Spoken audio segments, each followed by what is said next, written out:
کسی آدمی کو نماز کے دوران کسی آدمی کا وضو ٹوٹ گیا، اس کو فوراً اس جگہ کی طرف چل پڑنا چاہیے جہاں وہ وضو کر سکتا ہے۔ اگر وہ اتنی دیر رکا رہا کہ اپنی جگہ نہیں چھوڑی جتنی دیر میں نماز کا ایک رکن ادا کیا جا سکتا ہے، رکوع ایک رکن ہے، سجدہ ایک رکن ہے، اتنی دیر جتنی دیر میں ایک رکن ادا کیا جا سکتا ہے اتنی دیر میں وہ رکا رہا، اس کی نماز ٹوٹ جائے گی۔ اس کو پتہ چل جائے کہ میرا وضو چلا گیا ہے، اس کو فوراً کارروائی کرنی شروع جائے گی۔ یہ نہیں دیکھے گا کہ میں لوگوں کے آگے سے گزروں گا۔ عذر کی وجہ سے احکام بدل جاتے ہیں۔ عام حکم یہی ہے کہ تم نے کسی آدمی کو، جو آدمی نماز میں کھڑا ہوا ہے، اس کے درمیان سے بھی نہیں گزرنا، اس کے آگے سے بھی نہیں گزرنا، اس کو تکلیف بھی، حکم یہی ہے۔ لیکن آپ نماز میں کھڑے ہیں، آپ کا وضو ٹوٹ گیا، تو اب آپ کے لیے یہ ممکن نہیں ہے۔ تو جب عذر آ گیا ہے تو حکم بدل جائے گا۔ آپ لوگوں کے آگے سے بھی گزر سکیں گے، کسی کی کندھے پہ ہاتھ رکھیں گے، کیونکہ بہت کندھے سے کندھا جوڑ کے کھڑے ہوئے آسانی سے تو نہیں گزرا جائے گا، لیکن تمام چیزیں یہ عذر کی وجہ سے یہ ختم ہو جائیں گی۔ آپ رک نہیں سکے، رکیں گے تو نماز آپ کی ٹوٹ جائے گی۔ پانی، یہاں سامنے ہمارے پاس پانی موجود ہے، تو جس کا وضو ٹوٹا ہے وہ کہتا ہے یعنی یہ ٹھیک نہیں ہے، میں ادھر گھر جا کر وضو کروں۔ تو نزدیک پانی موجود ہے، اس کو چھوڑ کر دور جائے گا تب بھی نماز ٹوٹ جائے گی۔ اسی طرح کوئی آدمی جو ہے وہ اس گمان سے کہ وضو ٹوٹ گیا مسجد سے نکلے گا تب بھی اس کا وضو، جو اس کی نماز جو ہے وہ ٹوٹ جائے گی۔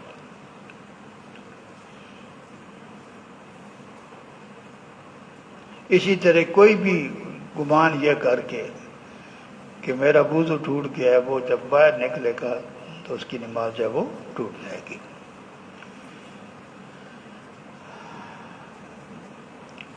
آپ نماز پڑھ رہے ہیں، کہیں علیحدہ جماعت ہو رہی ہے، آپ اس جماعت کا حصہ نہیں ہیں، آپ جو اس امام کے پیچھے جو ہے وہ اقتداء کی نیت نہیں کی، آپ اپنی نماز پڑھ رہے ہیں، امام صاحب سے کوئی غلطی ہوگی، آپ اس کو لقمہ دیں گے امام کو جو آپ کا امام نہیں ہے۔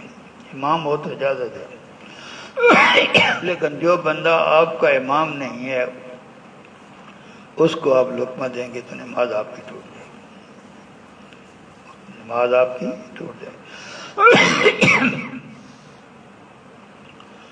اگر ہم نماز کا آغاز کرتے ہیں نا اللہ اکبر، تو آپ اس نیت ہے کہ میں مثال کے طور پر فرض آپ پڑھ رہے تھے تو یہ کہہ کر کہ میں نے سنتے شروع کر دیے، آپ اللہ اکبر کہیں گے۔ بعض اوقات آدمی نیم بے ہوش بھی ہو جاتا ہے۔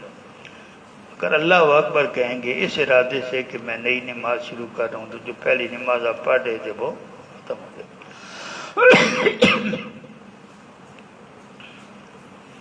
یہ کب چیزیں، ان چیزوں سے نماز کب ٹوٹے گی؟ آخری قاعدہ جو ہے، آخری قاعدے تک فرائض بھی ہیں، واجبات بھی ہیں، شرائط بھی ہیں۔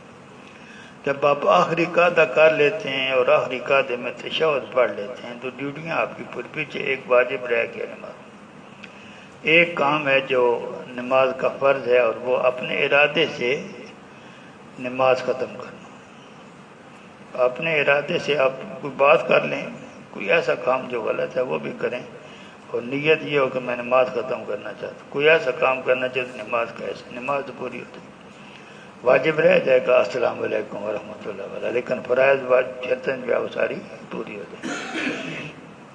تو فرمایا کہ آخری قاعدہ بیٹھنے اور تشہد پڑھنے سے پہلے ان میں سے کوئی کام ہوا تو نماز ٹوٹ جائے گی، کیونکہ آپ نے کوئی ایسا کام کیا ہے جو نماز کا حصہ نہیں ہے، اور ابھی تو کوئی فرائض بھی رہتے ہیں، کوئی واجبات بھی۔ لیکن اگر یہ ان میں سے کوئی کام جو ہے وہ آخری قاعدہ بیٹھنے اور اس میں تشہد پڑھنے کے بعد کوئی ہوا تو پھر اس سے نماز ٹوٹے گی نہیں، آپ کی نماز جو ہے وہ ناقص پوری ہو جائے گی۔ اسی طرح آپ پڑھتے ہیں اللہ اکبر، اس میں اللہ کا آغاز بھی حمزہ سے ہے اور اکبر کا آغاز بھی حمزہ سے ہے۔ ان دونوں کو اگر آپ کھینچ دیتے ہیں تو آپ کی نماز ٹوٹ جاتی ہے، معنی ہی بدل جاتے ہیں۔ مثبت جملہ جو ہے وہ ایک جملہ استفہامیہ بن جاتا ہے۔ آپ نے کہنا یہ ہے کہ اپنے عقیدے کا اظہار کرنا ہے کہ جو میرا رب ہے وہ ہر چیز سے بڑا ہے، تو آپ اس کو ایک سوالیہ جملہ بنا دیتے ہیں، کیا اللہ تعالیٰ بڑا ہے تو نماز کیسے قائم رہے گی؟ جب آپ حمزے کو لمبا کریں گے تو وہ جملہ استفہامیہ بن جائے گا۔ اکبر کی جو حمزہ ہے اس کو لمبا کرنے سے جو ہے وہ ایک ایسا جملہ بنے گا جس کا کوئی مطلب ہی کوئی نہیں۔ تو یہ دونوں حمزے جو ہیں لمبا کرنے سے نماز آپ کی ٹوٹ جائے گی۔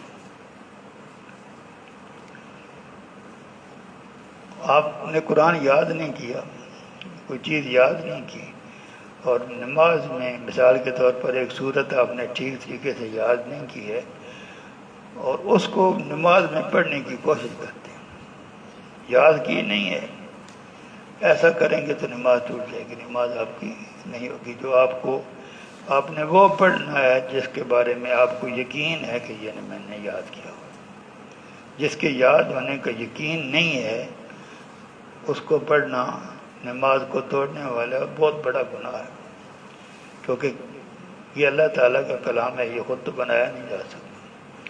تو جب آپ یاد کیے بغیر پڑھیں گے تو کسی وقت بھی غلطی ہونے کا امکان ہے، اس لیے ایسا کرنے سے نماز ٹوٹ جائے۔ وآخر دعوانا الحمدللہ رب